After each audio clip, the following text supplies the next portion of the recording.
Hi, everybody. Welcome to the new normal. I'm your host, Lisa Davis, aka Litecoin Lisa. Today is Friday, so you know what that means. Grab something red because we remember everyone deployed, RED, every Friday. And we have our happy hour with my buddy Clint Westwood. There's really nothing going on, so I'm not sure what we'll talk about. Just kidding. Give us a like, share the video. I'll be right back with Westwood right after this.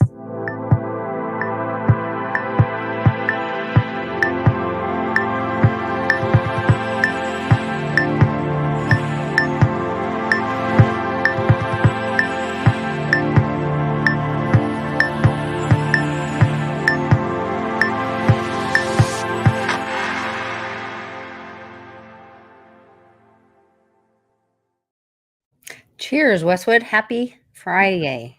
Happy Friday. I'm so bored. I wish we'd get a better news cycle. There's nothing to talk about. I know. That's what I said. There's really nothing going on. Are you live on Twitter or X right now? Because Okay, so something else to talk about. All right. Didn't see my eBay and my website, something else, all stopped taking American Express. And so, this last Monday, over last weekend, Twitter stopped allowing people to live stream unless you have a premium account. So I was like, okay, well, fine. I'll pay. Really? Yeah, you can't live stream unless you have a premium account. It's $7 a month. So please go support me on Patreon so I can do things like this. But it does suck. So, but then I go to enter my credit card information and it's like, it's an expired credit card, and I don't know, my husband's got to get me the new one or something. I'm just like so frustrated, and I hate all that stuff. Like, It just should work. It's very frustrating. So you got CrowdStrike. I have to, then speaking of all that, we can go into all the CrowdStrike thing, but I have to get a good credit card. Well, that's ridiculous. Twitter, and now I have another $7 a month I have to pay to be able to stream on Twitter, which I was going to go share this on Twitter. So I can share the post. I just can't be live streaming, which really sucks. But he's the freedom platform. Just not free. Just not cost you. Freedom isn't free. Freedom isn't free. That is the truth. So everybody's talking about this. They woke up this morning. In fact, one of our daughters was talking about that her fiance still works at the casino. She's graduating this next December, I think, and she started an internship at a mental health place, but her fiance is working at a casino, and people were freaking out because their credit cards weren't working at the casino. Oh, gotta get my fix. And so this happened globally, I guess. Well, CrowdStrike is like, it's my understanding, you probably have a better understanding of this, but that it's like a cloud service linked to Microsoft, but it was also had all of the Hillary emails and the server. Yeah, the server, and her BlackBerry and all that stuff. And so yesterday, at the last day of the RNC, when Trump received his appointment, supposedly he began receiving presidential briefings. Supposedly he's already made phone calls to Ukraine. He's told, now I'm going to go off on tangents. I probably need to stay linear with this. We'll go into the Israel stuff later, but, and even the Ukraine stuff later. We don't have to go there yet, but we can just stay on the cyber attack, whatever. For how long have we been saying, like, they're going to use cyber attack as a reason to shut down the banks and tell you that hit you where it hurts. Yeah, that it got hacked, and you lost your pension because of cyber attack, and it was Russia. Fault. It was Russia. Yeah. Isn't CrowdStrike? Aren't they out of Ukraine though? That's what I heard. That's kind of what I heard. I don't know. Yeah. who knows who controls these things anymore? But yeah, there's a lot of Ukrainian ties. Let's say that. Mm-hmm. And who just cannot get enough money going to Ukraine? Just name those people in the past, year or so, 2 years that just, boy, it's got to get more money to Ukraine. There's a bunch of them. CYA, cover your, assets. All of your assets.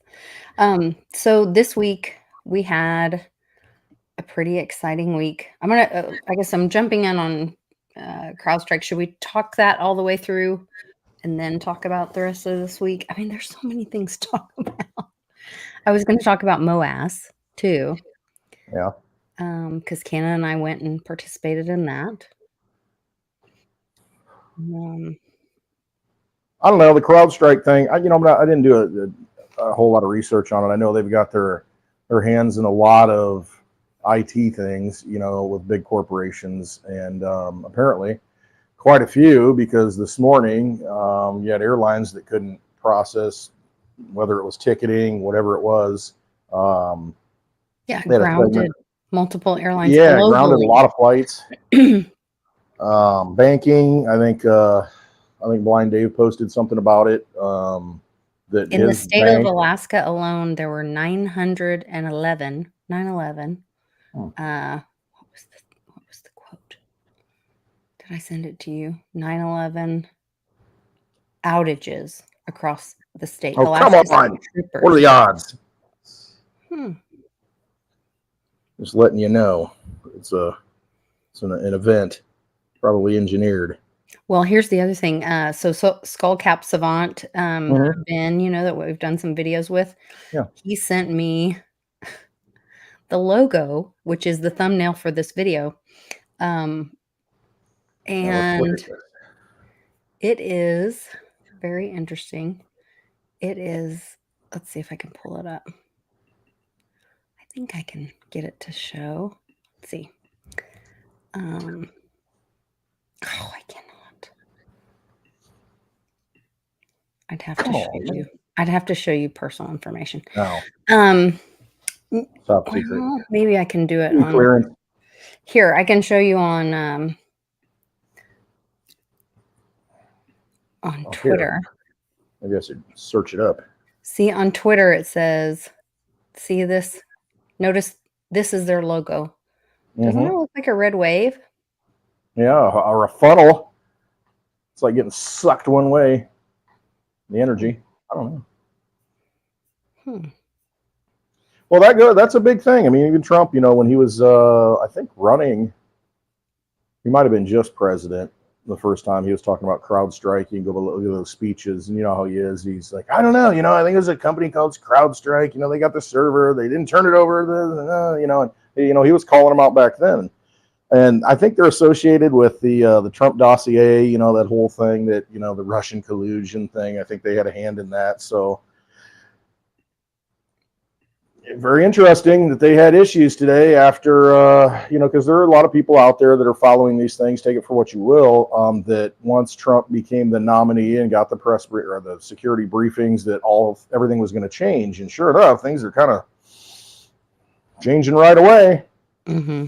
Whatever that means, I don't know, but you got Biden disappearing. He says, I'm sick. Well, yeah, we know you're sick. Your whole family's sick. Well, I shouldn't say that. You're a sick puppy. Yeah, exactly. But I mean, there's no coincidence there either. It's like, I'm sick with COVID. But no, you can interpret it as, I'm sick. I'm a really sick individual.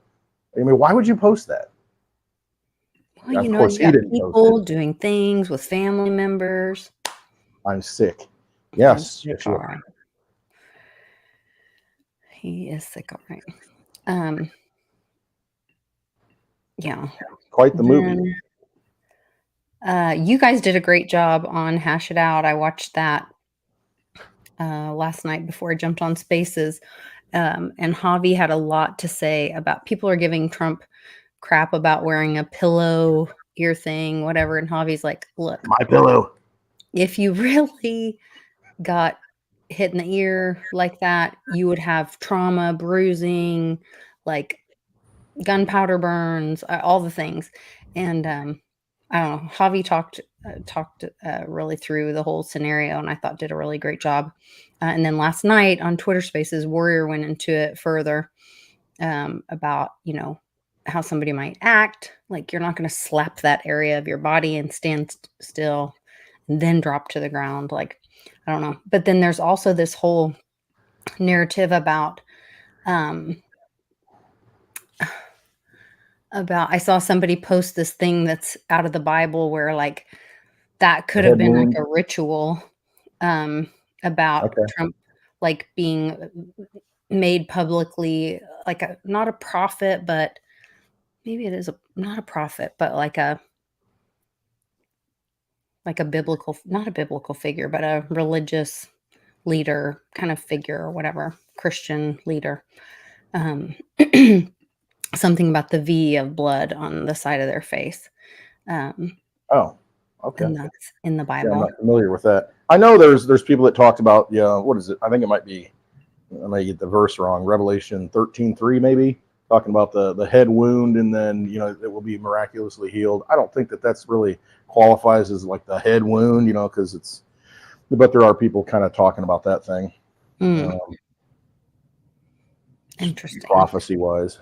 I don't know. Here's my thing, and I talked to you about it. I talked to Mitch about it, and it's just there's like multiple narratives to where it's hard to know exactly what the truth is. On the surface, we know what the superficial level is. It was a failure. Oh my gosh, failure and breakdown and security and this and that. But then you start looking at it, it's like, well, it really wasn't a breakdown in security. It was obviously allowed to happen. Right. By whomever. Very evident. And then the more information that comes out, it's, well, they might not have been all Secret Service there. They might have been tapped from Homeland Security. And so obviously, you see the three gals there at the SUV looking like they don't even know what to do. They're like bumbling around, looking around, can't holster guns, and I mean, it just looked like amateur hour, Keystone Cops thing, And the one that people saw behind him, taking pictures of him, that people are saying is possibly a spotter. Now people have identified her as being part of the FBI. Yeah, some director in the FBI. Yeah, I mean, and so if that is the case and that's who it is, it's like, wow, okay, what's she doing there, and why is she not phased, and why immediately does the phone go up and start picturing, videoing whatever she's doing? I mean, whoa, very strange indeed. The ballistics, or I should say the audio today, I think out of the University of Colorado, there was an audio expert team that came out and said that possibly 3 shots, 3 different guns were shooting at the time. There were 3 bullets, boom, boom, boom, 3 shots, and then from another gun, 4 shots, maybe 5, boom, boom, boom, boom, and then another shot. And so it's like, what's happening? They got video of someone they think might have been on the water tower in the background. Wow. A second shooter. Yeah. So there's a lot going on. There's a lot going on. Yeah. And we were watching Right Side Broadcasting, and this blonde girl on there got super heated that maybe this was the next day or a day or two later. She was like, there are rumors out there that Trump had a bullet hole in his jacket, and you just need to, that was edited in. They're it's like so many people are trying to force their narrative and instead of letting people, you can hear all the narratives and then process it and hold it all lightly and think for yourself. And let's wait and see what ends up happening with all of it, because I don't know. And honestly, that's why I haven't talked about it all week. It's just, yesterday was the first time I even said anything about it, because there's so much going on. And yeah, I saw that where there was video posted, it looked like a hole in his jacket early on, and then you look at it from another picture, it's like, that's not there. So but again, it's just, but if that doesn't fit that person's narrative, because this is what happened, and so no, I'm ignoring that, no, you got to look at everything, because I don't know 100% what happened, who carried it out, who benefits. That's what I keep asking, who's benefiting from this, who gains from this event. There's a lot there, and so you just got to kind of, as more information comes out, you process it. Will we get to the bottom of it with the FBI investigating? I highly doubt it. You know, but the thing is, you've got so much information out there now, and you're seeing more and more video come out and analysis of the video that, you know, we can kind of do our own research on it. You know, we can develop our own ideas of what actually happened, because they're not going to tell. They're going to, you know, they'll have a storyline. That's what they always do. Time to think for ourselves. Right. Trust yourself. Trust yourselves. There is a libtard friend of mine from high school, and he was posting this thing like he's like hardcore hates JD Vance. He's like, if you don't want these, what did he call them? I don't know. He's talking about like Chinese nationals or something moving in and stealing or buying up U.S. land. Well, look who's behind and who profits from it and all this.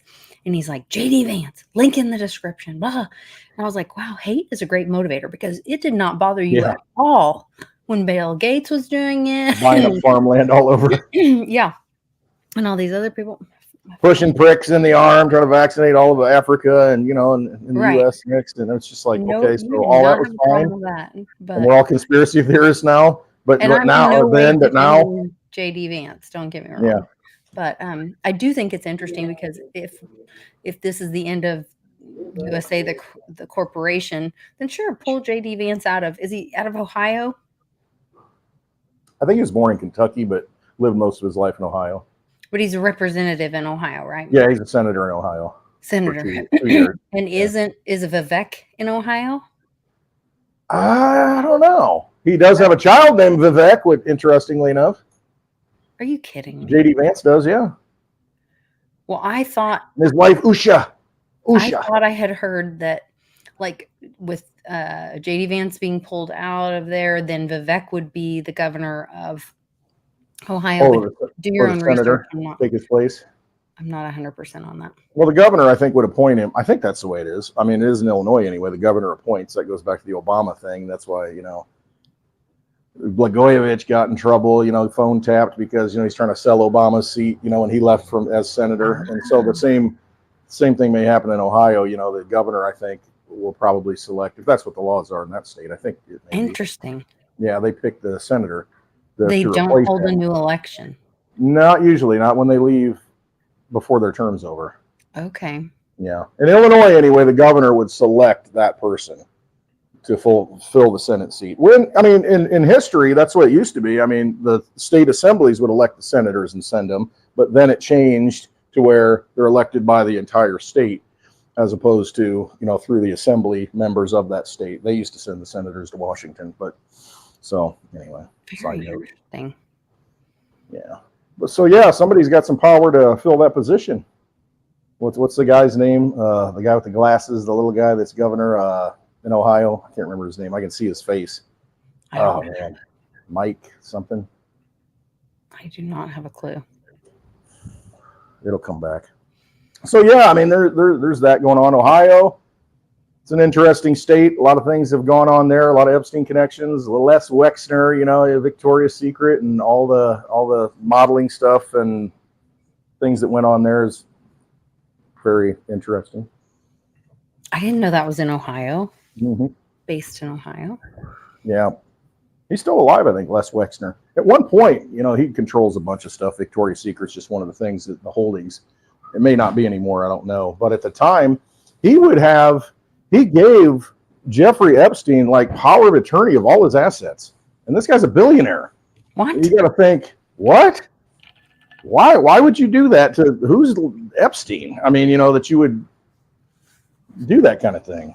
That really doesn't make sense. Yeah, it's real weird, bizarre stuff, and yeah, it gets into, you know, moving bodies around, so to speak. Caught in traffic, if you know what I mean. I know what you mean. Oh yeah, Johnny's gonna jump in and say hi. Well, it's about time. I gotta go to the Litecoin Summit to see Johnny Litecoin anymore. What's going on? He's been really busy, and I've been busy, and he sold his house and all this stuff. Yeah, he's been super busy. Awesome. And so new chapter in life. I'll send him a link so he can join us. We did this. Kenan and Mike the Wine. Yeah, thanks, Marky. Yeah, she would know.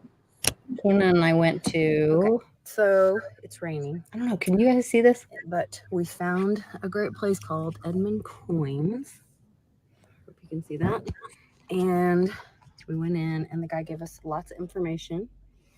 Yeah. And what did you pick? 2010 coin. What kind of coin? Silver. What is it? He's a little cranky right now because it's an eagle.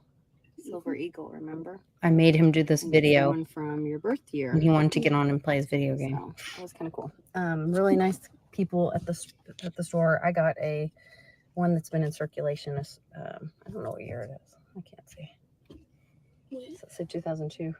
Let me see. 2002. This one he didn't charge me over. He just charged me like spot for this one because it has wear. I was like, oh, that's fine. I don't mind. This was in like his junk So we got silver, a good deal on like with bars and whatever. So I got the eagle. Cannons is graded, and it's a PS70, I think. And I think we only paid $4 over spot for it. So I was wrong. I paid 71 for both. So I still think I got a pretty good deal on those. So you probably paid 40 for the graded one, which is a good deal. I mean, you know, it's graded, it's MS70, it's a perfect grade, it's in the case, it's the year he was born. That's a good deal. Yeah, and then good trade. 71 for both, and that was for MOAS Day. Everybody, we were supposed to go out and buy 1 ounce of silver, physical silver, in your own possession to try to end the derivative market and put pressure, do a Wall Street squeeze, short squeeze. Oh, I thought that was like a casting call for a rap video. MOAS! We need MOAS! MOAS! We need MOAS in this video. Yeah, it was mother of all squeezes. Mother of all squeezes? Yes. And I went in and tried to explain this to these gentlemen in the store, and their faces were just like, they were not sure what to think of me. You really think that things are going to collapse? Yeah. Yes, I do. Yes, I do. Try going to the bank on Friday. Did you go? No, I didn't go today. Actually, I went to the dentist today, and I thought, I don't barely enough money in the bank to pay the bills, you know. And then I thought, I could probably take a little bit out. And I thought, got to go home. Got stuff to do. So I didn't even try. Yeah. I'm like, whatever. I think I'm prepared. Anyway. I think I'm prepared anyway. So maybe I'll just buy Litecoin with it tonight, you know, and then get it out. There you go. That's a great way to get your money. Right. Get it out. You know what's interesting with that hack or cyber attack or whatever? Yesterday, I was on World Blockchain Roundtable and I was hosting it because Joe was out. And at the very end of it, it like kicked me out the whole stream. And then I had to come back. And then after that, Cannon said that during the day, he couldn't play his video game because it's like it didn't end the Wi-Fi or the internet at our house, but it's like it was all tamped down. Huh. Throttled it down, huh? Like he couldn't play a game if somebody was watching a video. Not enough bandwidth. Yeah. But we have like really good Wi-Fi and bandwidth and all that kind of stuff. And so then leading up to this cyber attack, hack, whatever, it just makes me wonder how long it really went on or what. Right. It might have been filtering in already. Yeah. Yeah, Dave, I see that. Yeah, his is an MS70. It's not a proof. So I don't think it has the mint mark on it. It's just the bullion version of the coin in 2010. I don't have them in here anymore. Yeah, it's an MS70. Mint state 70 as opposed to the proof 70. I just saw Dave chime in there. Yeah, well, good. Keeping up with the chat a little bit, hopefully. Doing my thing. Hey, I am. I hope you are well, and I hope your wife ended up having a good birthday.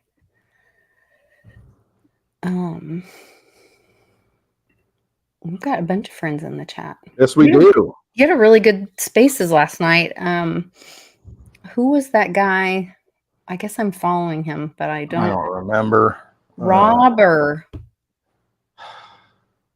Something. I think we freaked him out a little bit. And then he left, Well, that's all right. but that's okay. Black Seems pills for nice. everybody. Yeah.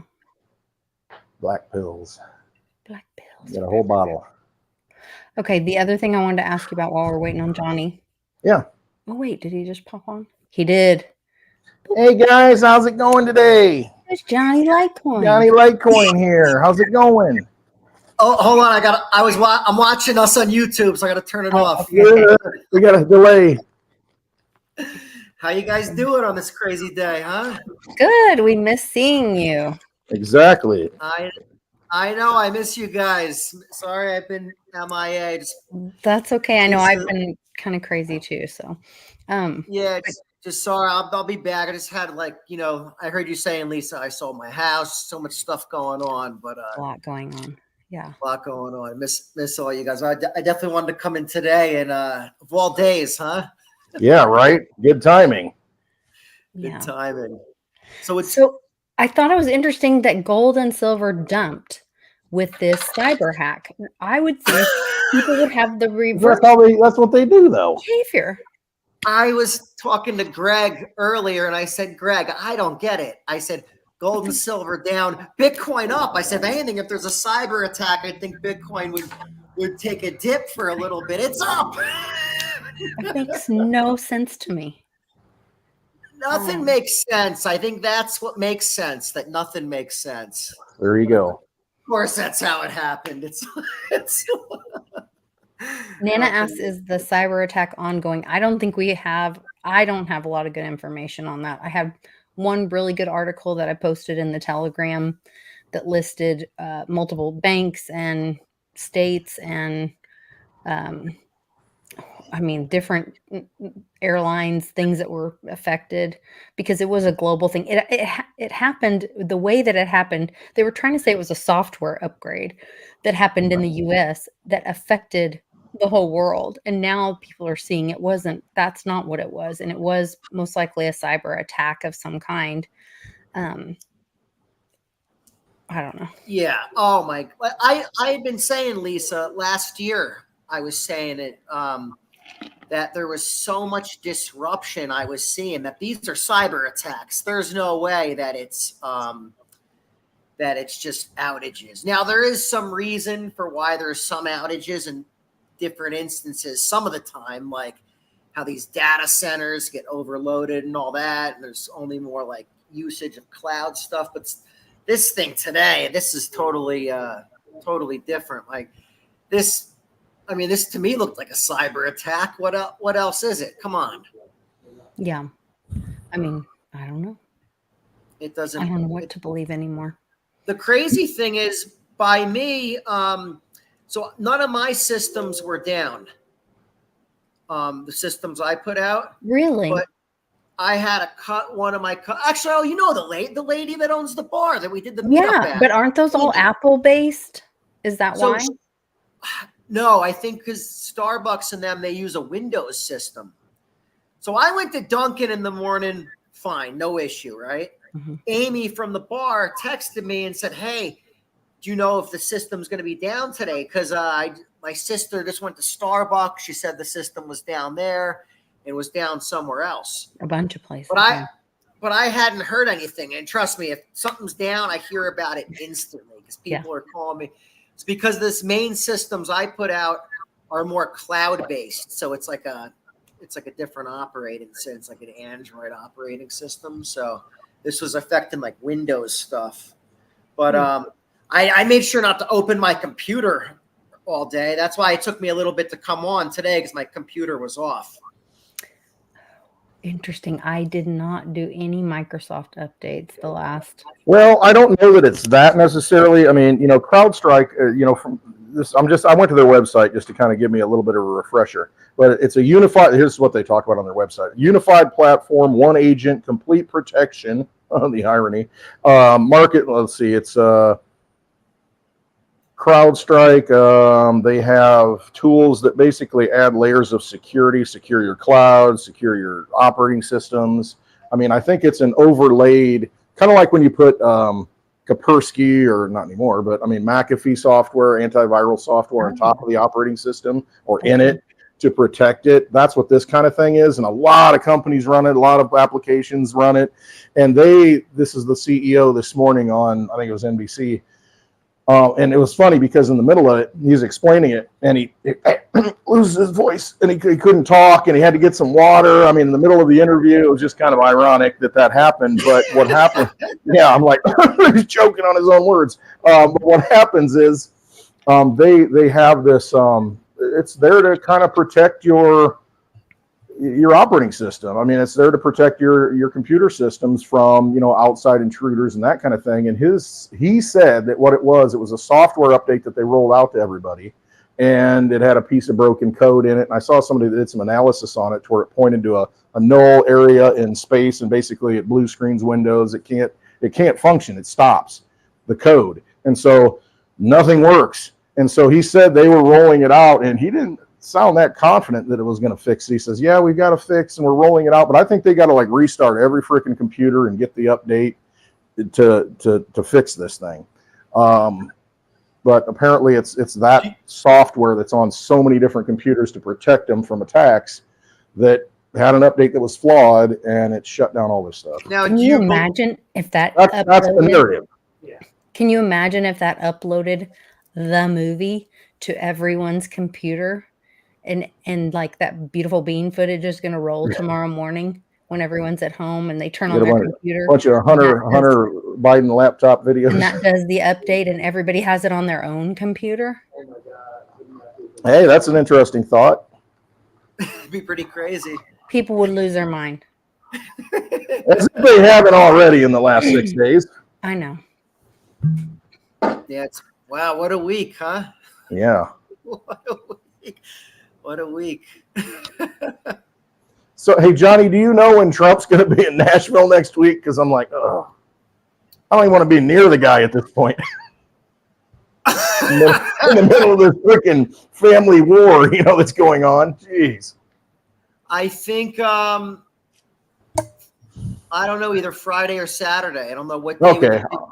I'll be good. Friday's the first day. So the Litecoin Summit's Wednesday and Thursday. Yeah. And then the Bitcoin. I think it starts on Thursday. I think it overlaps. One starts the day after. You think Is it? Okay. I think it does. I think it starts 25, 6, and 7. So I think it overlaps on Thursday. I think. Somebody can check it. Let's look Litecoin Summit first. Litecoin Summit. Litecoin Summit. I don't know. I can't afford a ticket, so I'm not going to that one. How much is a ticket for that?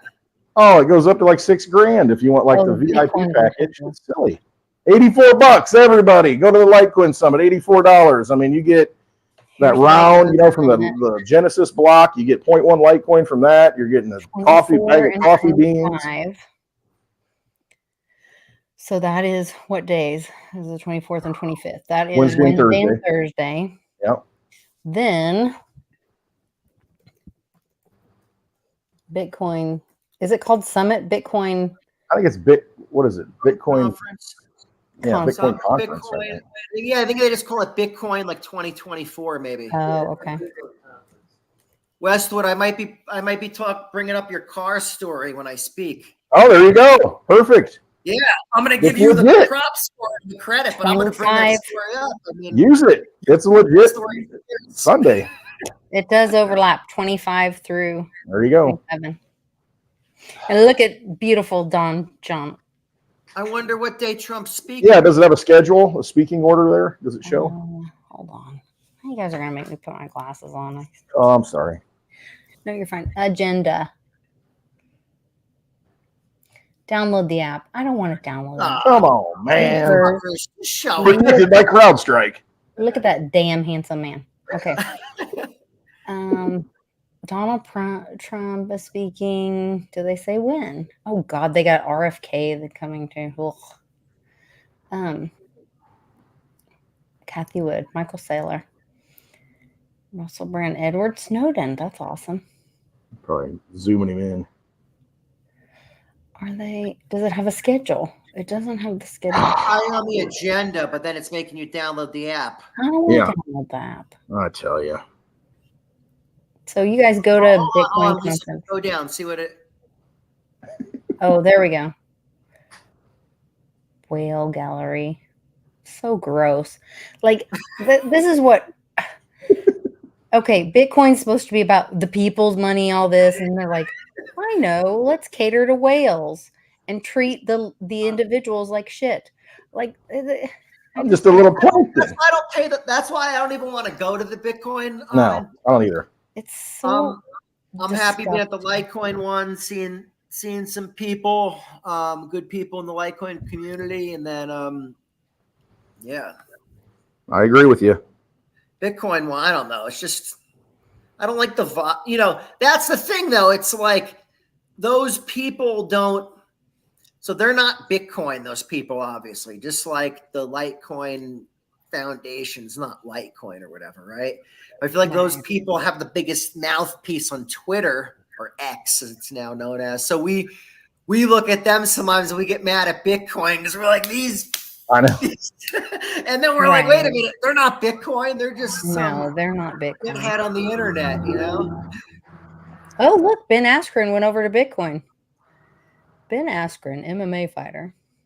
He's like, I remember one time he actually changed his name on Twitter and put Bitcoin Ben, and then Ben responded to him and says, I got that name trademarked.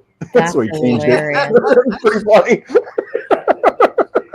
I'm like, oh. That's funny. I'm not seeing Trump's name come up on any of this. Well, like Paulie said, you know, that kind of went through my head too. Do they really want to announce exactly when he's going to be there? Maybe not. Probably not. You know? I'm thinking the main speakers are probably Friday, would be my guess. Yeah. Okay, probably. now I'm into Friday, but He's probably, like you said, Westwood, I don't think they're going to want to announce when he's speaking. Yeah, I mean, I'm just from the standpoint of me. I hope it's not on Thursday because I mean, parking's already a mother there, and I mean, I can't even imagine. God Well, bless if the Secret Bitcoin. Service is there, it won't be an issue. Anybody can just walk in. It'll be fine. You know, you won't have to worry about any boundaries or Screen. Homeland Security. Where's the Bitcoin summit at? It's at a different place than the Litecoin. Yeah, it's not at the same place, and I'm not sure how far away Well, it that's is. good. That's good. Honestly, I that know. to me is like, I don't want to be at the yeah. I know. I don't want to be caught in the crossfire. I'm there with the people I like. There's a lot of book signings. Be good though. I feel like it's going to be like a nice like rejuvenation. You know, go and talk about Litecoin for a few days and getting pumped back up again. You know what I mean? It's perfect. What a bargain Litecoin is too. We always talk about these ratios. I mean, man, that just keeps telling me how undervalued it is. But Yep. markets could stay irrational. I guess what do they say? Markets can stay irrational longer than you can stay solvent. Yep. Yep. Or sane. Or sane. Or yes, yeah. Yep, that's true. Yeah, because we all thought it was going to end in 2008, and it didn't happen. And here we are in 2024. They're still kicking the can. Tulsi Yeah. Gabbard has her own meet and greet. I guess the Aloha. So we're getting closer, I think, to Trump. Maybe you think he's on Saturday? Maybe he's on Saturday. I feel like mathematically, yes, the system should have kept failing. And I think I always credit Bix that nailed it to the week. Like so far in advance, how he said he was saying September 11th, 2019. And I think it was September 15th or 17th that the repo market blew apart. Yep. And that mathematically, the system shouldn't have kept working because it's like, but obviously they patch it back over, they do things. So that's like, we could keep thinking, oh, this is it, it's going to end. But they have so many like stunts they could pull out. Like, look at today. This was just like, this is a little warm up. This is like there you go. Donald Trump keynote Saturday. Okay, good. That's further away from us. Okay, we're good. It looks like we're good. Oh, I'm out of. They think he's only speaking for 30 minutes. Yeah. One. Oh, wait, like SpongeBob. 2 hours later. Yeah. He's gonna jack their whole schedule. There's been nothing as big and beautiful. There's never been this thing as beautiful as Bitcoin in the past. No. And all the other things. I didn't know It is- Tulsi Gabbard was a lieutenant colonel. So people, because my driver's license or my license plate says LTC Lisa. Yeah. And so I have people tell me thank you for your service all the time, and they think I'm a lieutenant colonel. And I just saw LTC Tulsi Gabbard, Litecoin. She's at Tulsi. the wrong conference. She's What's wrong with her? promoting Litecoin at the Bitcoin I think conference. she did own Litecoin. She, I remember one time reading. I mean, she might have traded it or sold it, but I remember one time like how they have to disclose what they Yeah. own. She disclosed crypto holdings, and one of them was Litecoin. That would make sense. Definitely Good for her. makes sense, more sense now than ever to own Litecoin. I mean, it's as Bitcoin's cutting back close to 70,000, Litecoin's at still, if it like the fact that Litecoin's still under $100. If you Yeah. would have said to me a couple years ago, Bitcoin's going to be at 70,000, where's Litecoin going to be at? Where would you be comfortable buying it under? I'd say, well, $70,000 Bitcoin. I mean, if Litecoin's under $300, that to me is like a screaming buy. You know? Yep. It should be 4-1. In theory, it should be At 4 to least 1. 10 to 1. Now, I don't think that exactly, Lisa. I'll tell you why. Oh, okay, tell I me. feel like his Bitcoin is more secure, right? Litecoin, I would say Bitcoin is like a global like standard of money, but Litecoin could be more of like a global standard of payment, right? Okay. The fact that that would be like this global standard of money, right? And 21 million coins, the algo that it mines on, that SHA-256, I mean, is a lot more like secure, but Litecoin's algorithm script is a lot better for actual transfer of value and making payments and such, more scalable. So I would think based on that people are, Bitcoin was, in a sense, the algo it's mined on, it is designed more for storing value. I would say maybe Litecoin should get to be like 20 to 1 would be more like accurate in my mind. So that would mean shit. What would that would mean? Litecoin would be like 20 to 1 compared to what it's at now. What would that make? Well, the if you like Like $3,500. Would that be right? would it be? I don't know. I should Yeah, do like the math. Because if it's 10 to 1, it'd be 7,000. So it's 20 to 1, it would be 30. Yeah, you're right. $3,500. 10 to 1 would be 7,000. 20 to 1 would be 3,500. I mean, hello. So Hello, McFly. even Hello. at 100 to 1. So even at 100 to 1, that would $700. be, and that was the original number I saw, and I was like, wow, 100 to 1, like Litecoin's looking like a good buy compared to Bitcoin. Or it was around 200 to 1. So the fact that it's whatever it's at now Blind is Davis taking shots every time you say Litecoin. Oh, no. man, Oh, no. This might be bad. This could not turn out well. Talk about something else. LTC. Talk about something else. Switch it up. Might be fun. Might Yeah, be it's- fun. So I did find that interesting that I didn't see any outages today personally, but I know somebody said a banking software site was down, like their online site was down. And like I said, the report of the Starbucks and those places being down.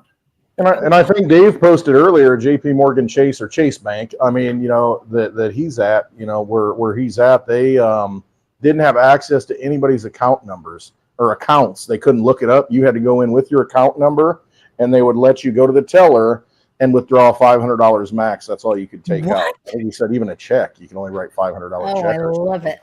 And so you needed to know your account number, though, because they couldn't look them up. They couldn't go and say what your balance is. So they're kind of floating it, So They say JP you got Morgan $50 Chase and then you can go take out 500 and then, they're walk away with 450. JP Morgan Chase and Wells Fargo just took huge losses because they had to eat. So, all the bank statement things came in, and then they have to do their public accounting or whatever. And so it all for the second quarter, they washed all these people can't pay their credit cards and they defaulted on their credit cards. And I can't remember, it's like $600 billion or something insane. And JP Morgan Chase and Wells Fargo had to eat all that. And they posted those numbers around mid-July or the second week in July. So it's interesting that now they're slowing the roll of people taking withdrawals. Well, they probably got really, their system must have been hit pretty bad too from this attack today. I think Economic Ninja, he might have done a video. I didn't watch it, but I saw it come up, about that Chase wouldn't let him take his money out or something. Yeah, Chase was having problems. Why you got your money in the bank, sir? Well, you guys, I heard you talking before I came on, Westwood. Days like today, I don't panic. Hey, I'm already kind of prepared. So I know. I'm sitting back. Yeah, I'm good. It's kind of like when COVID hit, everyone was racing out to the grocery store. I was like, I already got stuff. I know. I'm like, I don't need to stop at the bank. I'm good. Because I don't leave any in there. You know what I mean? So it's just like I'm already kind of in that world to where I just don't want to participate in that vampire casino. I only use it for what I need it for, to transfer bills. As soon as the money goes in, I transfer it out and pay bills or whatever I need to do with it. You know what I mean? So I don't, and if I got a little extra, I'll go to the ATM and take it out right away. I just don't leave anything in there. Well, that's that agorism that I Am has been educating me about on Mondays, the parallel systems. And Caitlin Long posted a tweet, or maybe it was on LinkedIn, but I think if it was on LinkedIn, I'm sure I tweeted it out. But she was saying the Fed admitted that they are running parallel systems right now. So there was an admission this week. I'll go find it. Because everybody wants a link. Everyone's proof. Oh, Lisa, you're crazy. She didn't say that, but she did. People don't believe this. Like, it's, again, with money and stuff, it's hard for it to break through people's brain barrier a lot of times. Mm-hmm. Just put some MSG in your message. Boom, it'll go right through that blood barrier. It's all good. We'll get it right in their head. I guess because at the end of the day, it's actually why I guess Blind Dave is going to have to do another shot. It's why Litecoin works, because it's easy. People want their money to be easy, and they're like, well, why Litecoin over another crypto? I'm like, it's been around for so long. It's reliable. I'm like, it just works. It's not complicated. Bitcoin's 21 million coins. Litecoin's 84 million coins. It's there to help Bitcoin. It's created in a similar manner. So I think it's like, people want money easy. So then when they have to think about it or hear of anything that's different than what their normalcy bias or whatever, they're just like, hey, we don't believe it or whatever. It's not true, or that can't happen. It's uncomfortable. It was the Supreme Court just reaffirmed dual banking system. There you go. This was in OCC.gov news issuance. It says, finally, the gap between state money transmitter licensing and prudential federal bank agency oversight is likely to become starker over time. Customer-facing non-bank fintechs generally are regulated as state licensing money services. None are supervised prudentially at the federal level. Proponents of the state MSB regime claim that this has enabled innovation. Perhaps. More clearly, however, it has enabled customer confusion. For instance, fintechs have been able to play fast and loose with how they market their services and their relationships to FDIC insurance, which does not cover their failures. Addressing this and other infirmities of the money transmitter regulator regime through state-by-state action is highly unlikely. As one academic noted recently, states are not well positioned to address these critical challenges. Rather, tailored federal payments and regulation supervises as needed. So, Supreme Court just reaffirmed dual banking systems. Interesting. So, very interesting. It's lots going on right now. That's all. What'd you say, Lisa? Oh, I do have to give credit. Charlie G actually started the shots for Litecoin thing. There's another one. Sorry, Charlie. My husband bought me a great hat. Very nice. Yes. I Oh, like that too. here's the other thing. The black on black hat. Is that it? Yeah, it was the Make America Great Again, and then it Nice. says Never Surrender on the side. And Nice then hat. last night they said Make America Great Once Again, and I Yeah. gematria'd that, and it was something crazy. I can't remember, but Something about this was lizards. interesting. Over Oklahoma, they had F-15s, 2 F-15s flying south, and then somebody in England said there were F-15s that were flying there as well today. So I don't know what that means. Those of you Probably that sending them to Ukraine. yeah, they're testing them for their. Well, I mean, Westwood's probably right. Getting ready. Why do we need them over here? Send them to We don't need it. let that Zelensky guy sell them. Yeah. What do you guys think about Xi having a stroke and then supposedly Where's the they're news on all that? I mean, it's just like, yeah, I they're heard it. getting but- ready to call war on Taiwan because of that? Which I I'm wear like, a large, Paulie. Large. what size shirt? I don't know what I think of that, Lisa. With like the stroke or whatever. I don't know what to believe when I hear stuff. What's Right. the maybe he had to meet with somebody and it was a good excuse for him, and then he faked a stroke. I mean, Yeah, he posted. I heard he posted on X and said, "I'm sick." I I don't know. can't make it. Yeah, I'm sick. I'm out. Did Jill write him a letter, a note? Did he get a Ugh. note from Jill? Yeah, That's what I wonder. we need more envelopes at funerals. That's what we need. We need more of that. We do. Oh. That's for sure. What else? Hold on, you guys. I'm just gonna get some water real quick. I'll be right All right. back. He's gonna get a Water. quota for some water for his door. Yeah, you getting a water? Got to get it out of the anti-fluoride filter. Hey, last night, like you said, at the end of the Trump speech, I didn't realize it, but that song, the opera, "Sum of All Fears." I mean, What if is that's that not about? message, it's a pretty big message. Okay, so it's something about like they're coming or they're coming. It's like, okay, here's what I found. Gene Ho. So I shared this in Telegram where Gene Ho said that on July 18th, the credits will start to roll. And then on Last the night. 18th, last night, the opera singer sings Non si dorma. I'm Yeah. probably saying that wrong. Fragile Fragile, of the which Italian. is the song that plays at the end of The Sum of All Fears. It says, 2002, "Sum of All Fears." okay, so all you have to do is think about info. Donald Trump has since been becoming the RNC nominee, now has access to info regarding national security. Add on top of that cybersecurity breach that reveals all sensitive intel that connects alphabet agencies to Russian collusion, 2020 election, COVID, J6, all the things. None of them were counting DJT to survive the assassination attempt. Now he has the info to put them away for life. I'm pretty sure he's having meetings as we speak, and will act upon it, that info.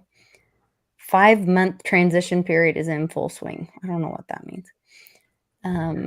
He had a call with Zelensky. Do you understand the implications?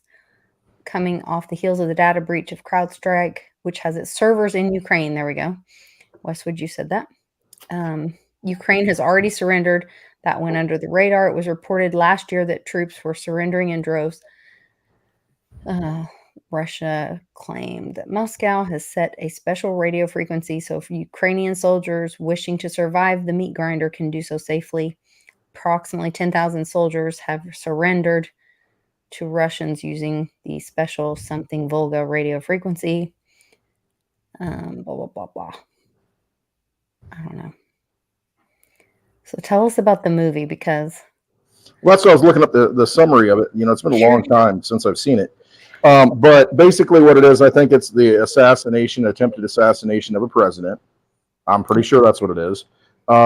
It's tied. Okay, so here's the summary on imdb.com. a tactical first-person shooter, very similar in style to Rainbow Six, based on the film of the same name about CIA analyst Jack Ryan. Okay, so now we're getting all this. This kind of comes together. All right, so I think the plot of the movie, and somebody correct me in the chat if I'm wrong, is that they try and take out the president. You know, it's basically deep state actors, you know, people in these three-letter agencies that are betraying their country.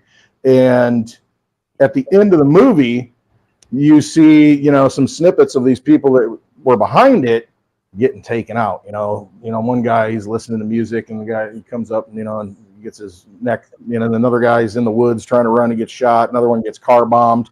And this song is playing that played at the end of the Trump thing last night, to where it's like the crescendo moment of, okay, you're all getting taken out at the, you know, as this music's playing. And it just kind of folds into exactly what's been happening. It's like, okay, now there's justice. Now the credits roll. This is the end of the movie. And now action's going to happen. Who knows? I mean, but it's a very telling message. I mean, it's intentional. There's no doubt about it. And then this Jack Ryan thing, Jack Ryan, if you ever watch, usually on InfoWars, you watch Steve Pachenik. He just had a video, you know, out a couple of days ago or a day ago, to where he said, this is happening. People are going to get arrested. You know, he's been saying this for a while, but he's saying this is what's happening now. These people are getting taken out. This is a CIA level operative that this movie, this Jack Ryan series, was supposedly based on him. This Steve Pachenik that's saying these things. So it's very interesting that all this stuff is kind of happening right now. And again, enjoy the show. I mean, because it sure seems like somebody's driving a message here, without a doubt. Remember that Assange is free now. Right, he's out. You know, so what information is now Snowden is speaking at Bitcoin, and Trump will be there. Mm-hmm. And RFK leaked phone call. What do you think about that? I don't know anything about And Trump, You didn't hear Trump's that? going to pardon Ross Ulbricht if he's elected. He said. He should do it at the Bitcoin conference. Wow, that would- he can't yeah, do that it. would be- But, you know, if he's really, you know. What leaked phone call with RFK? So what was leaked after, I don't know, it was before the assassination attempt. I think it was the day after. He called RFK, or RFK called him. I don't know what it is. RFK had a videographer in the room, looked like a hotel room, and he's got Trump on speaker, and Trump's talking about the vax and saying, you know, I agree with you on this, you know, Bobby, you know, a lot of this stuff, you know, they give it to babies, and I see these babies, they don't turn out well. You know, these things are very dangerous, and, you know, these really need to be looked into. This is not a good thing. And then afterwards, RFK says, he puts out a tweet and it says, I'm absolutely abhorred. I have, you know, I'm just, oh, I can't believe that this got leaked. You know, he had a videographer in the room recording something else, and the phone call happened while it was on speaker. The guy's recording it, and then apparently the guy, the cameraman, leaked it. They all sign NDAs, and they would have their, you know, right. So that's what I mean. Like Trump says, the mic's always hot. He said that before. The microphone's always hot. He knows that. Right. And so these things that come out are by design to put out a specific message. No doubt about it. None of this happens by coincidence. There are no accidents in politics. It's not a coincidence. None. No. And if it is, if you didn't pick up on that, you have no business being a president. I want a president that picks up on that. Right. They fooled you on that. How are you going to? Right. Exactly. So no, it's all a show. It's all leaking information. It's all getting out there to where, as I've always said, you've got to use discernment, and you know, all the information's out there. I know it's information overload. However, it's all out there for you to be able to make the correct decision going forward. And I mean, you take your actions accordingly. Just like today at the bank, I'm like, I don't need to go to the bank because I'm like, I don't know, I got Litecoin, I got cash, I got silver, I got lead, I got gasoline at home, I got, you know, and it's just like I've got everything I need. I'm prepared for this stuff, and so I don't panic. I just don't, because I'm just like I said, I walk the dogs and flip off the air, you know, because I'm just like, whatever, F you, you know. It's like it doesn't matter, you know, what comes may come, and it's just we've got to. So many people now are going through the process of awakening through all this stuff. And as I said before the show, I think, you know, Cliff, you know, is talking about people's minds are going to be blown with all the things that are happening right now, because they think that things are working fine. Everything functions. NVIDIA stock is, making me rich. And, and it's just, and until this week went down. But it's just, that normalcy bias of things will always continue to work as they are, even though we know at a gut level they're broken. I mean, until you start doing something about it, you're at the mercy of whatever, however they want to steer you. So don't be steered, don't be a steer going down the cattle chute, is basically what it comes down to. And there are choices, there are options that you can take. I talked about, the actions I take. It's just like, I'm fine. If it all collapses right now, because it goes through my head and we can't go to the banks, nothing functions. What are you going to use for money? What are you going to bargain with? What are you going to barter with? I mean, how are you going to get the things that you need? First of all, you better have good relationships. You better have good people that have skills. You better have people that have resources, and surround yourself with a good community, because you don't have all the answers, but, other people have the answers and you can reach out to. But ultimately, if the dollar fails, or I should say the system that facilitates the dollar fails, what are you going to use? What are you going to use? And so put yourself in a position to where you might be way ahead of the game, years ahead of the game, but the fact is, you've got what you need when it really hits the fan. We always use that lifeboat example. If you're on, you want to be in the lifeboat. I mean, if Titanic's sinking, you got in a lifeboat right away. You're looking. But they still got steak and shrimp they're serving on the boat, and I'm out here and I'm starving. But but it's gonna sink. I know it's gonna sink. Yeah. I'd rather be over here in the lifeboat. Yeah, so that's the analogy but it's true. I mean, we don't know when. Right. We know, like I said before, mathematically this should have happened already. So we don't know how long they can keep kicking the can down the road, or what's going to be the event that brings it all down, or it changes everything dramatically. Will it bring? And it'll happen fast. I mean, that's the thing. When it happens, the pin gets pulled. It's like a Jenga tower. When that last brick gets pulled, that block, it will collapse. And then at that point, if you're not ready, it's too late. You don't have what you need. You're not going to get what you need. Look at the hurricanes in Florida and the Gulf Coast. Everybody panics and the stores are gone, in a matter of hours. They were empty. I mean, but if you've already got your gasoline, you already got your generator, and I had this week. We were out of power for over 12 hours. I mean, if you've got those things in place, and it's just like, okay, I'll go out and start it, and I'll fill it up with gas. I got what I need, and I'll get through, and I'm not going to worry about it, and it's just. You freeze some water bottle, big jug, gallon jugs. Mark Weems taught me this when he had the hurricane in Puerto Rico. So what they would do is run the generator, and they would fill water jugs and put them in the freezer.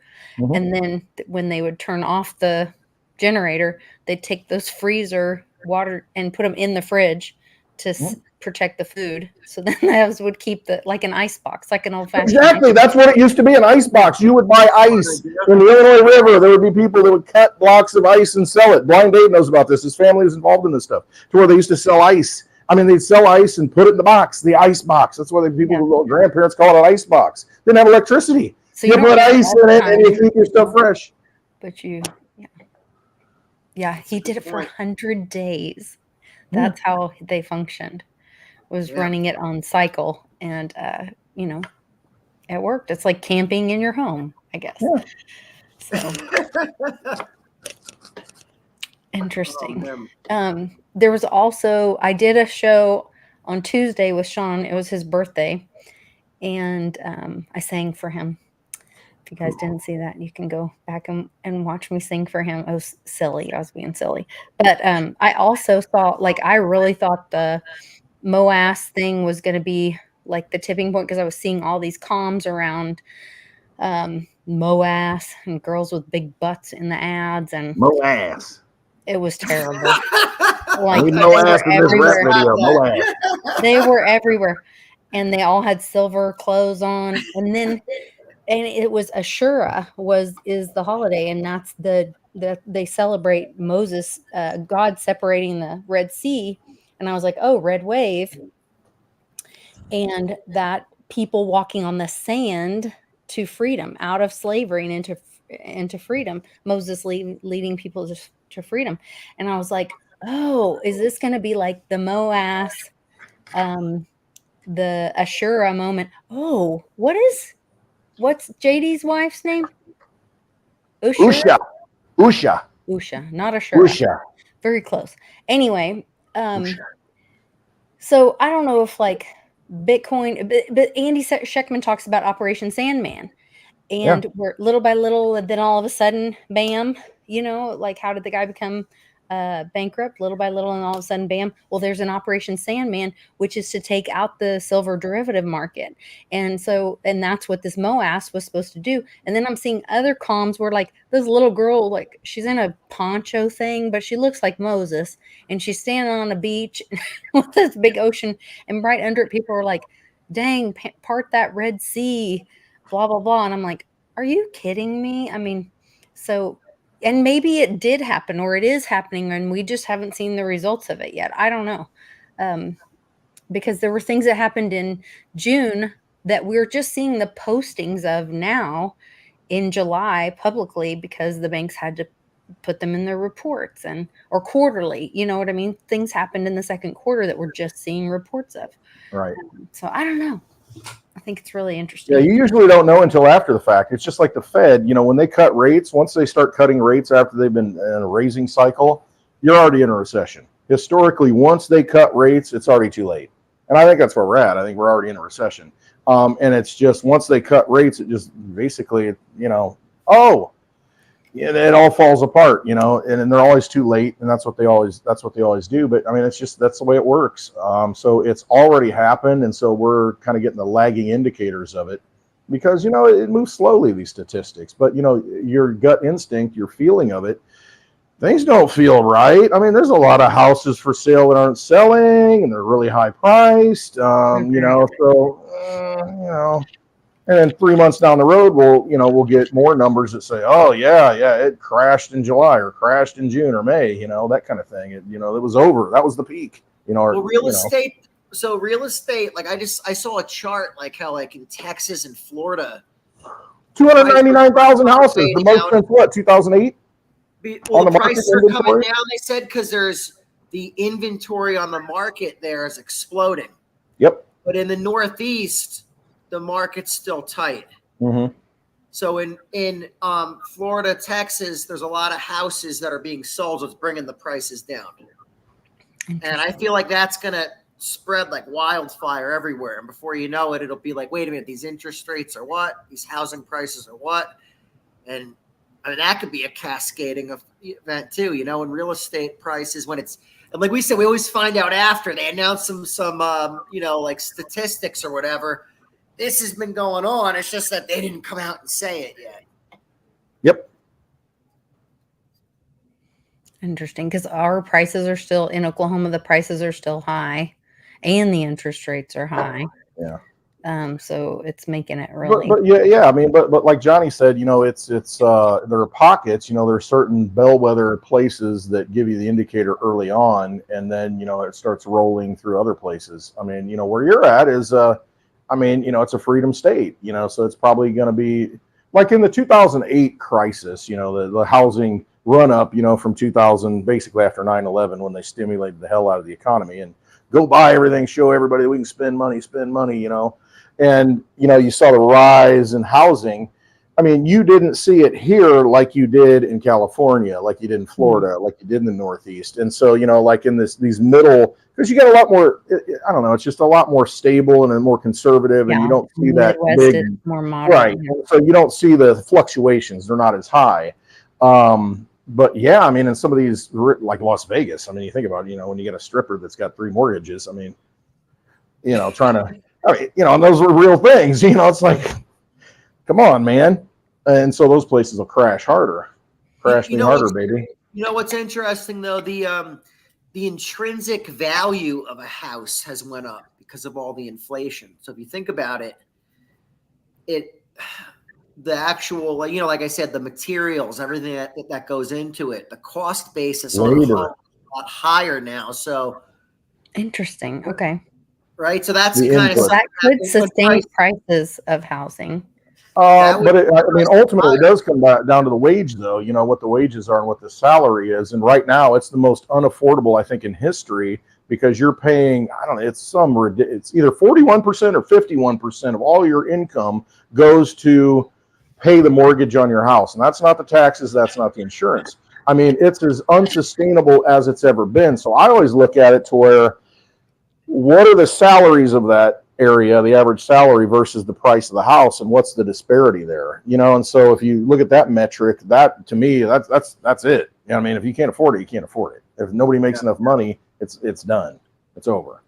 So Yeah, no, I'm sitting on the sidelines and I'm gonna wait and see what happens with this real estate market. I think the prices are definitely gonna come down. Give it another, especially even in the hotter areas, because like I said, once the data keeps coming out that there's certain areas that there is a lot of inventory, then that's going to create more people wanting to move to those areas. If you've always wanted to move to Florida and the prices kept skyrocketing, and now all of a sudden the prices are dropping there, but the price of your home in New York or New Jersey is still going up, you're like, now's my shot. Get out of Dodge. So that'll create more people selling in areas like the Northeast, more inventory online, and it'll, you know what I said?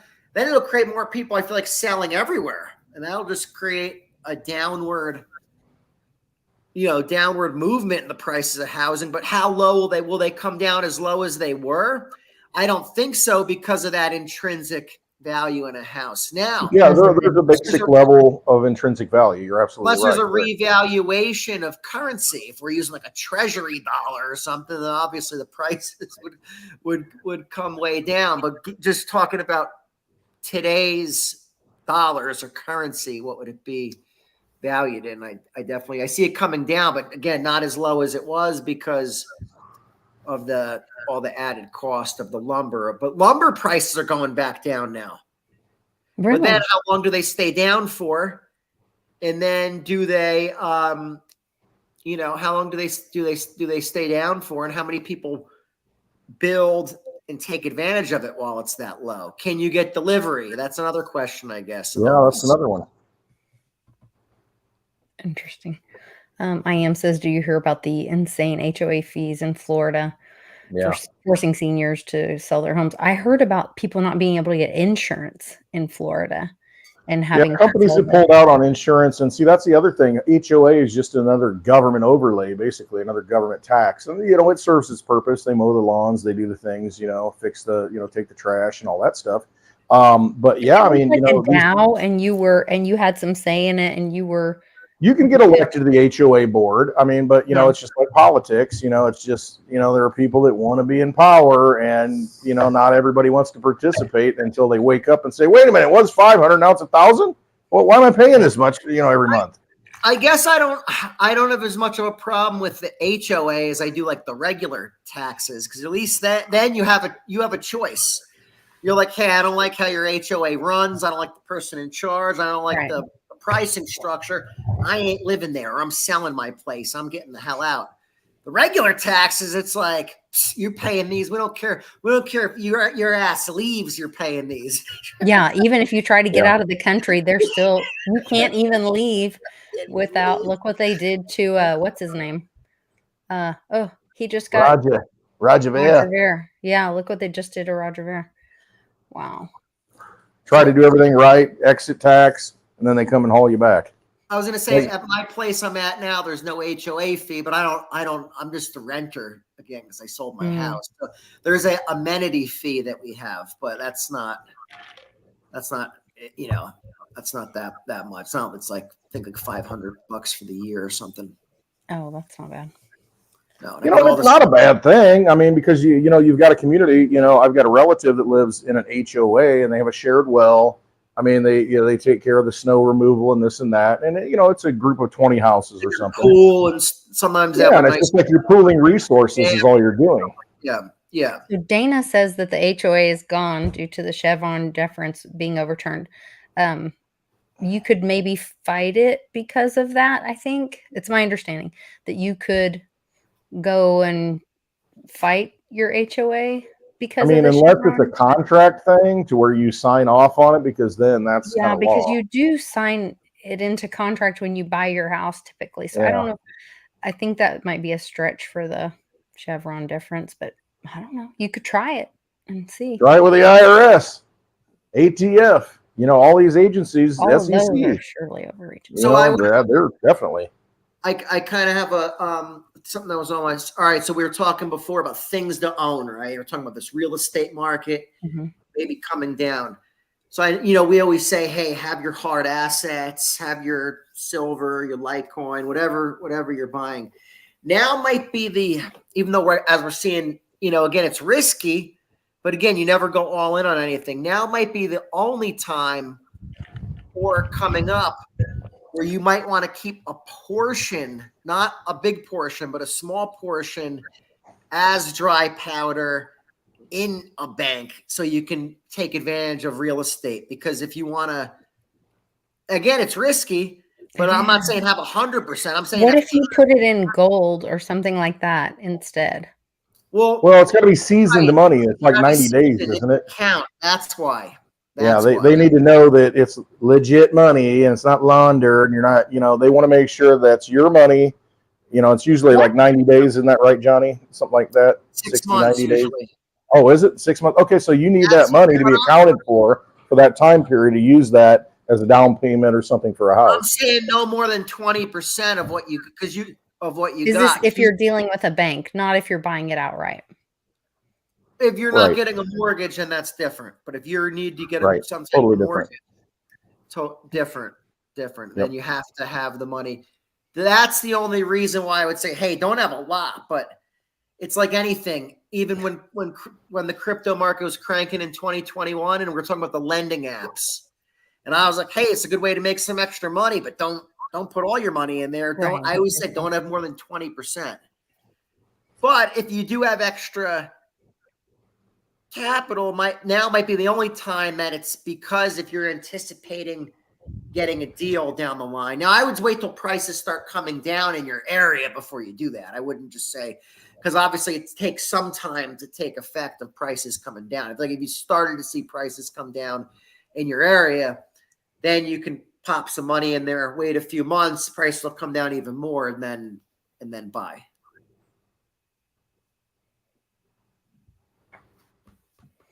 I'm just ready for like silver to pop and Litecoin to pop, and then like just The perfect storm.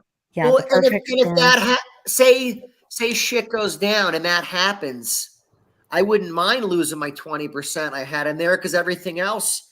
Because you made 5 times or 10 times some of the other stuff. Yeah, I'm just That's like, this a is good what I was point. preparing for anyways. I was taking a risk with that, but you know what? That didn't work out, but this other thing really worked. Right.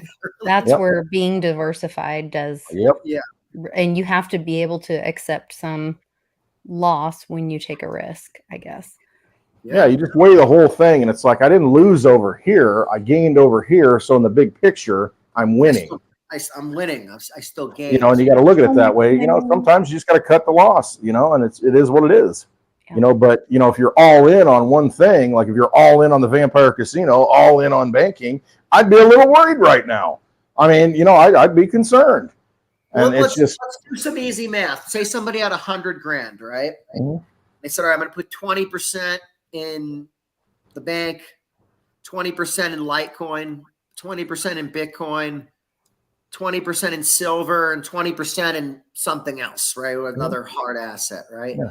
Say Litecoin pops off and goes to $1,000 a coin, right?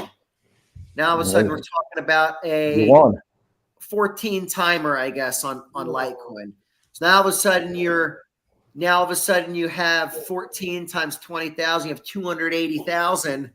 You won. You lost your 20,000. You're like, I made 280K just from this. So you won.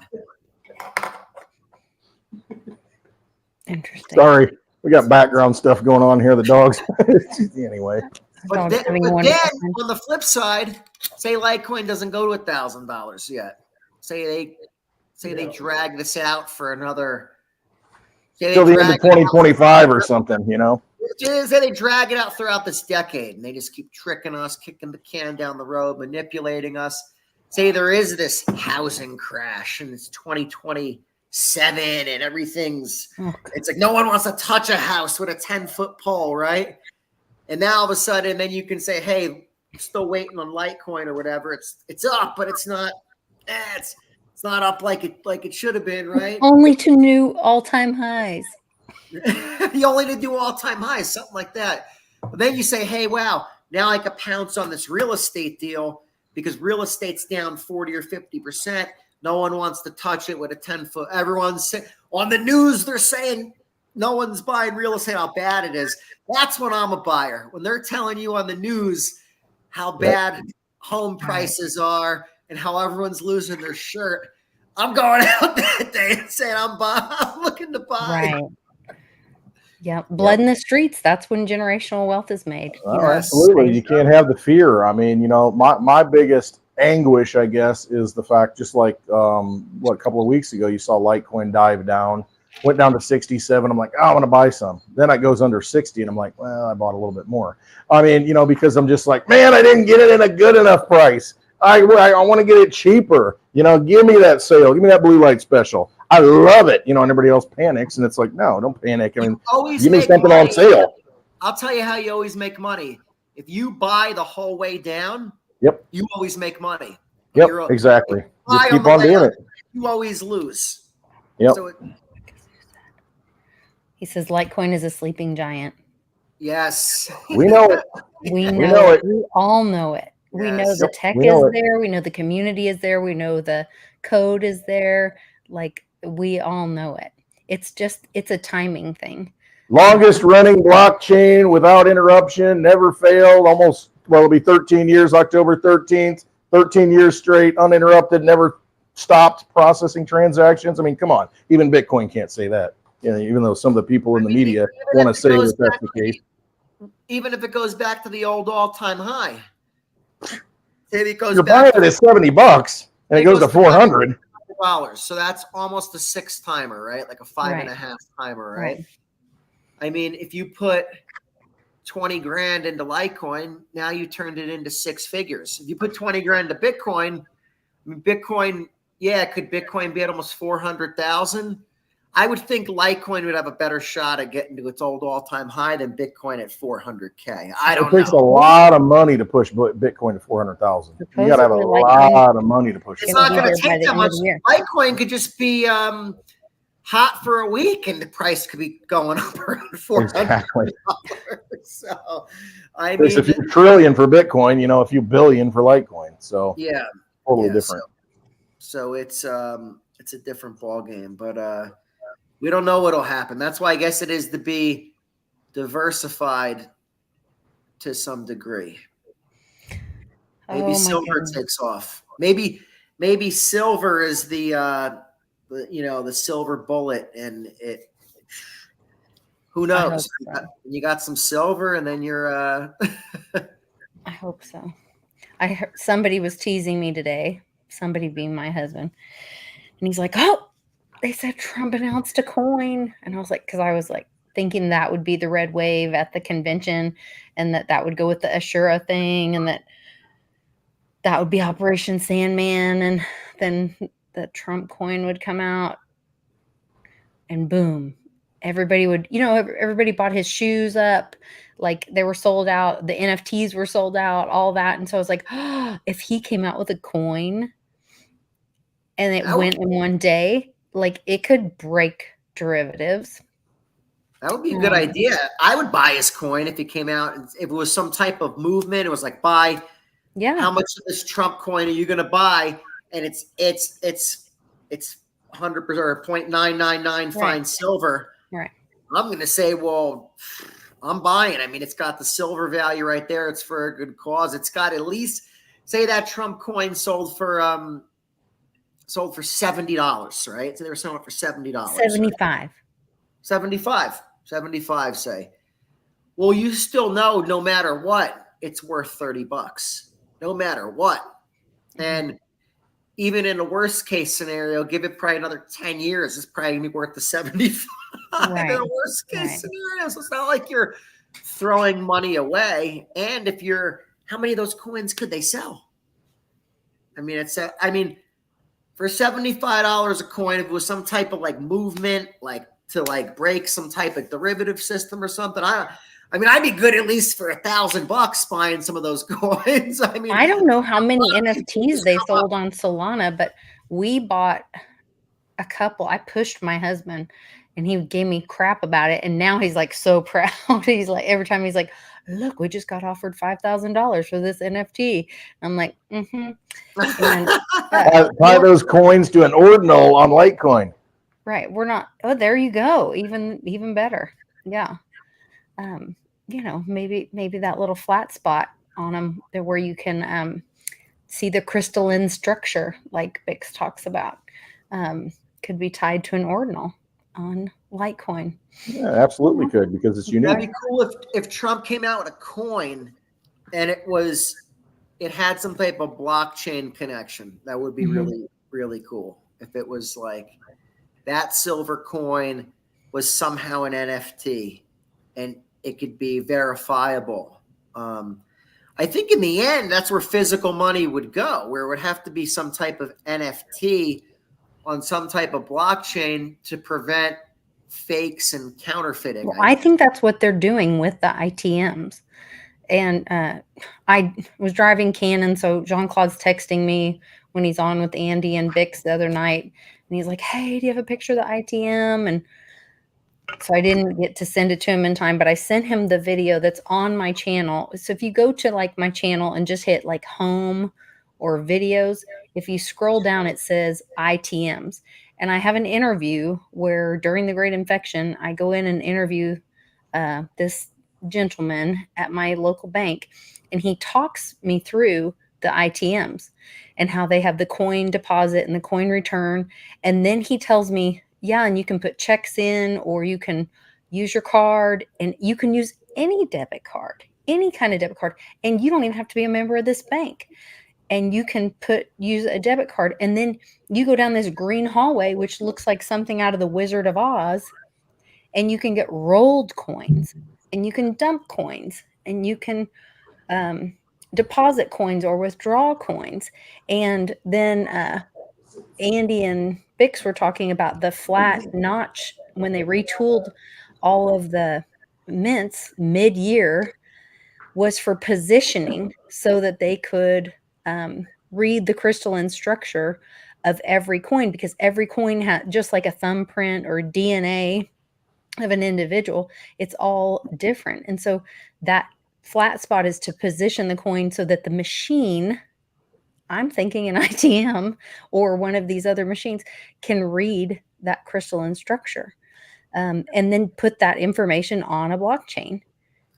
That would make sense. I mean, why should we not have that technology? Yeah. I mean, that's what I'm actually going to talk about this at the Litecoin Summit. Good. The Bitcoin, after all, is an invention. It's a way to send value from A to B without B knowing A and A knowing B. It's an invention in payments. That's what drew me to it. So now with things like NFTs and things, why not? Because forget moving money across the internet. Even in person, checks and cash, there's always been an element of level of fraud. Fake bills, potentially, fake checks.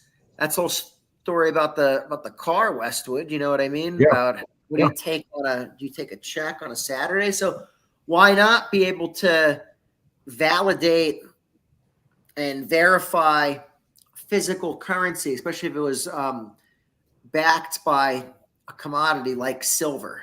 You know, why would you not be able to verify it? I mean, that just makes that makes sense that we would go there with with this technology, you know.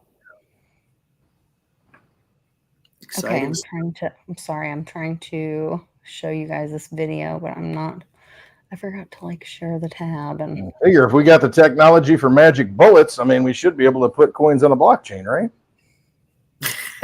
We should be able to. So here's the video where he's showing me.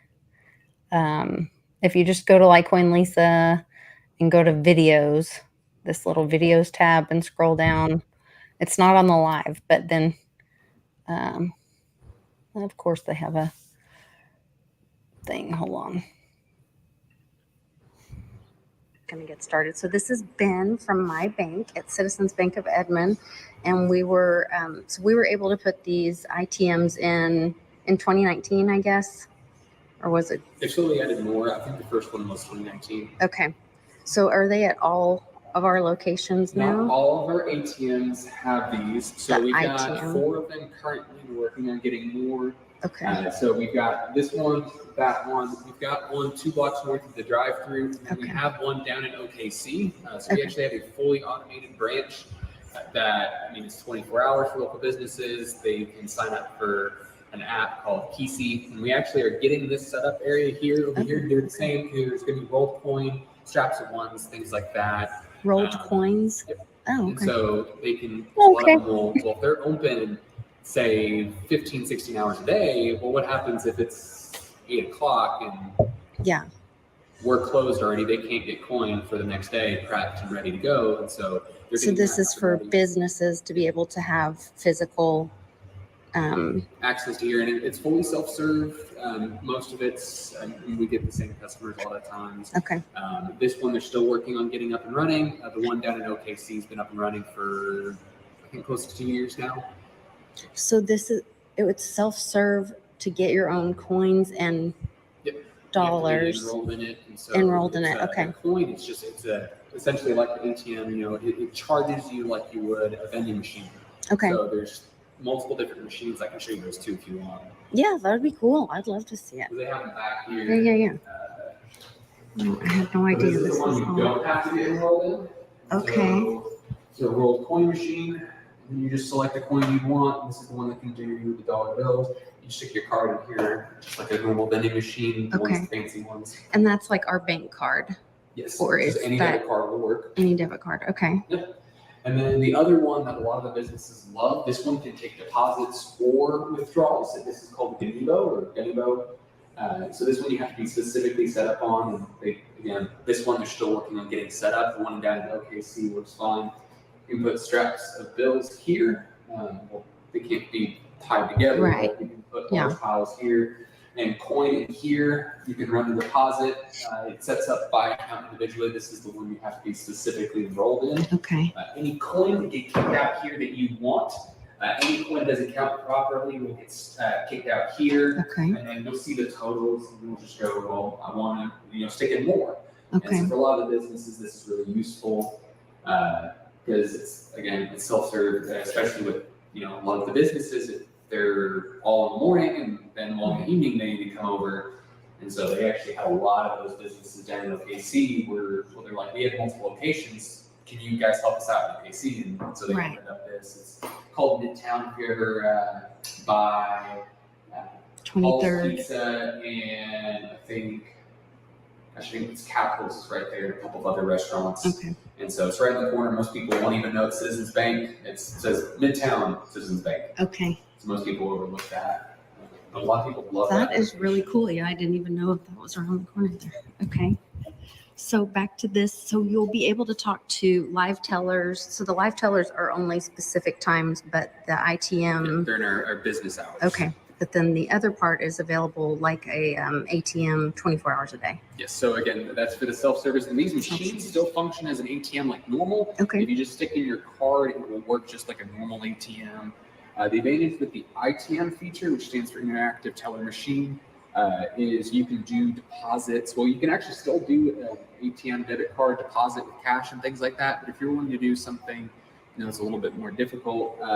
Like if you were a non-customer, you could come in and we can actually scan your ID here Okay. and do the withdrawal that way. You could do it through the teller. Because the ATM, I don't think they allow you to select the bills you want, but on the ITM, we can do that.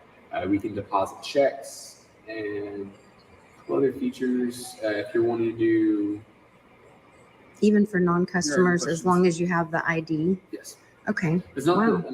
again, for the non-customers, it's probably going to be faster over there because it takes With- a minute. yeah. But it's still very, it's an very useful option. for that. Mhm. And again, there's only 4 of these machines set up for that. So most people will just come here. Because the main ones, most people, which we're hoping this becomes more and more popular, but most Yeah. people down at Midtown, those are supposed to be for our customers only. Okay. Because again, it's a locked door and you have to be specifically enrolled in it, or a customer so we can let you in through the door. And that's one of the advantages for the Midtown location in OKC is you don't have to worry. It's just our customers get in. Right. Definitely safe. That is amazing. I'm really excited about it. So is this something that you guys are going to be like promoting to or rolling out to the customers, sending them emails, telling them to get enrolled in this? Or I guess they don't. For the ITM, you don't have You to. don't have Again, to. If you're like, say you get a check that you want to cash, it's your payroll or whatever it is. Yeah. You can cash that through here. You can deposit it through here. That's one of the advantages with having this little guy right here. You just stick your license in this slot. We can scan it for you. And you could choose to receive in coin or put it into So your this one can't dispense coin. It can for like whatever. small. Like I could amounts. do a roll of coin, Okay. but like if it's just like you have and 75 cents, well I can Okay. select what coin. So you could put your check into your account and then go around to the other ITM or the other coin dispenser and get it the rolls. Yeah, if you're Dispense wanting that to do way. it that way, yes. Okay. But most of our businesses, they're just doing change orders, so they just want to stick in the cash, and then they'll just immediately dispense it out as something else. Interesting. Yeah, we get a lot of cash checks. The ITM, most of them are going to be cash checks and cash deposits is what most people will use it for. We get some cash deposits as well. But you can use debit card for that as well. So it really just depends.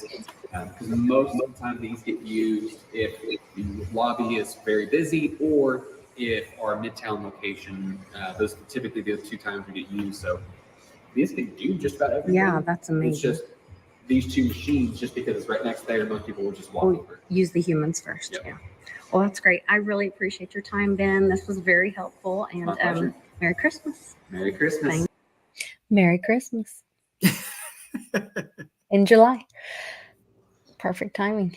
Good It video. is July. That's pretty cool how they have the machines that give you the rolled coins. Though that is. I'm sorry. I'm sorry.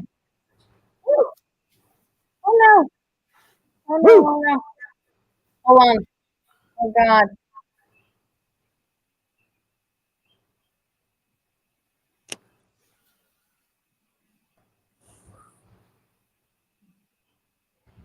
What happened? I can't hear you.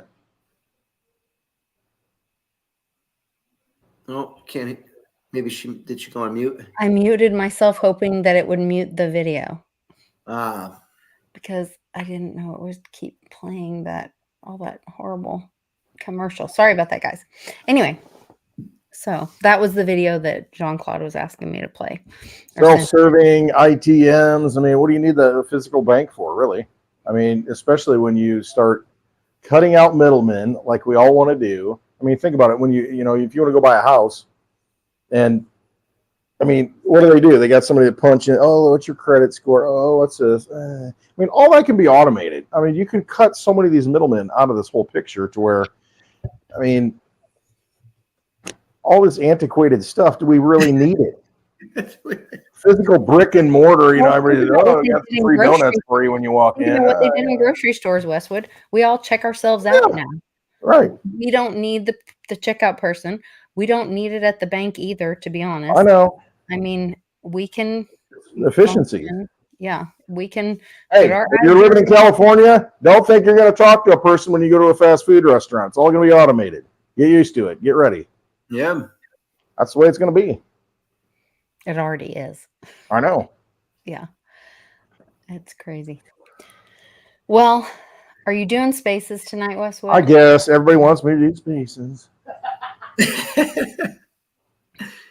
He actually Hey. hates it, but he loves it. I know, right? It's just like, I don't want to go on the road, Lisa. Don't throw me in the briar patch. Don't throw me in the back.